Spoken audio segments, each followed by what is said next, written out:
You must be wondering what we're doing at my old secondary school, Vincent. The thought had crossed my mind, Crilly. Tell me it's got something to do with the bottom floor chemistry lab. Should be easy enough to prise our way through rickety old windows such as these. Right. Where would we get our hands on a screwdriver? I brought you here, Vince, because earlier on today I was at the doctor's. I vaguely recall you mentioning blood tests. Expect they gave you a full bill of health. Yes, and no. Sure, look at you, man. I've seen less fit Sherpas. Do you really think so, Vince? I wouldn't say it if I didn't mean it. Because the doctor thinks differently. If he's told you to cut down on the sauce, it's his job as a doctor. They can't be seen to actively encourage patients to get wasted, despite the fact that most if not all doctors are booze hounds. As chance would have it, he gave me livid the thumbs up.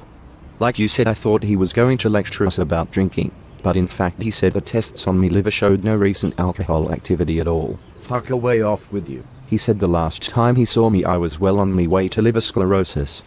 Told a colleague of his in fact he didn't expect to see me again, albeit outside the obituary page of the Cullinsford News. Maybe he got your test mixed up with someone else's. Wish he did, Vince. He got me to list everything I'd been drinking lately. I mentioned the bleach, the weed killer, the sugar soap, the Brasso, the WD-40 and whatnot.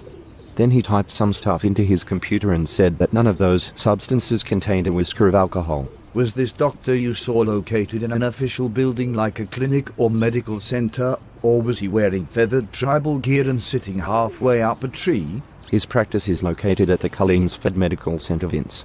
Well then he's a fucking escapee from the local loony bin, having swiped a doctor's coat from the fancy dress shop on the long walk. Sure, what about the hand sanitizer Pete Doherty got us? And what about the 3 bottles of antifreeze we rescued from the cars in Castle Park? Not all hand sanitizer and antifreeze has alcohol in it, the doctor explained. So what you're telling me is... My God, we're dry. Afraid so. The doctor made me go back as far as that spell we had in prison, and he said that stuff the prison guard was charging us for was probably some alcohol-free surface cleaner from the prison kitchens. But I felt drunk, Crilly, or at least a little woozy. Well, that's what I told the doctor, but he said it was probably a placebo effect. Blimey. My sentiments exactly. Does this mean we can potentially return to normal life now? Me back living with Agnes, you with Maureen, the pair of us back working with the wine distributors, or worst case a leading competitor? I'm not sure, Vince. The thing is, the doctor said that in weaning ourselves off the drink we've inadvertently become hooked on other more harmful substances. Things like sodium hypochlorite, hydrogen peroxide and nitric acid. Dear me. Best get back on the booze quickly and wean ourselves off the drain cleaners. Well, that's it, Vince. See, that doctor still said that although me liver's still functioning to some extent, me kidneys have packed.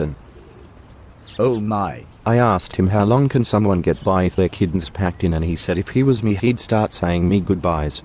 Thing is, as everyone I've ever known has either disowned or taken barring orders out against me, the only friend I am left with is me old school teacher, Mr. McFeddigan. Well, if your kidneys are fucked, Krills, mine are too. I never thought it would end like this. Me neither. I wonder, would Mr. McFeddigan be open to a new friend? I'd say he would.